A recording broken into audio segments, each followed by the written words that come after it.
ನೋಡಿ ಮಾಡಿ ಬೈಟ್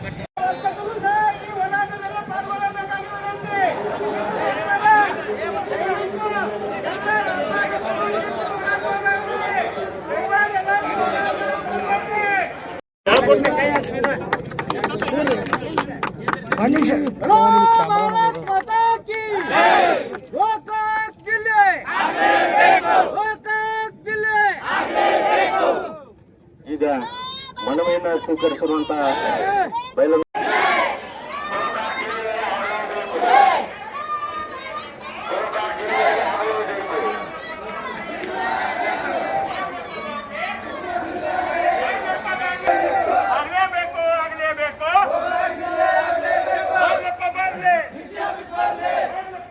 ನೋಡಿರ್ಬೋದು.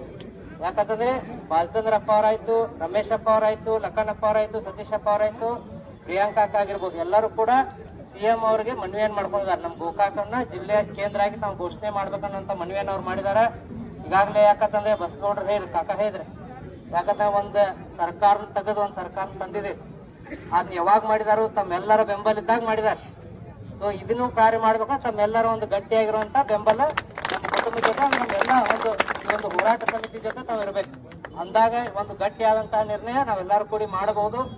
ಈಗಾಗಲೇ ಯಾಕಂದ್ರೆ ಎಲ್ಲ ಹೆಚ್ಚಿನ ಸಂಖ್ಯೆಯಲ್ಲಿ ತಾವು ಬಂದಿದ್ದೀರಿ. ಪೂಜ್ಯರ ಮಾರ್ಗದರ್ಶನದಲ್ಲಿ ಯಶಸ್ವಿಯಾದಂತಹ ಈ ಒಂದು ಬಂದ್ ಕಾರ್ಯವನ್ನು ನಾವು ಮಾಡಿದ್ದೇವೆ. ಈಗಾಗಲೇ ಯಾಕಂತಂದ್ರೆ ಇಲ್ಲಿ ಅಂದ್ರು ಯಾಕೆ ಜನಪ್ರತಿನಿಧಿಗಳು ಬಂದಿಲ್ಲ ಅಂತ ಹೇಳಿದ್ರು. ಬಹುತೇಕ ತಾವು ಮನವಿ ಪತ್ರನ ಹೊಳಿಸಿ ನೋಡಿದಾಗ ಅದ್ರ ಮೇಲೆ ಬಾಲಚಂದ್ರಪ್ಪ ಅವ್ರ ಸಹಿ ಐತಿ, ಅಜ್ಜಾರ ಸಹಿ ಐತಿ.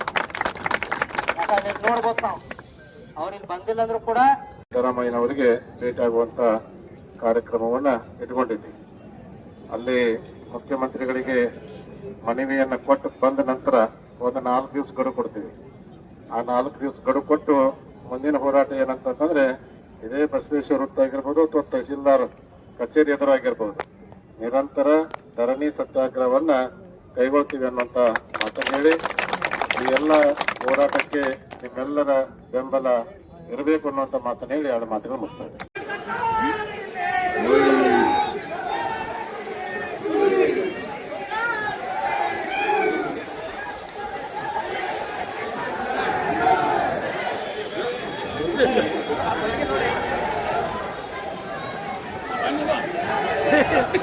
ನೋಡ್ರಿ ಹೆಂಗ್ ಮಾಡ್ತಾರೆ ನೋಡ್ರಿ.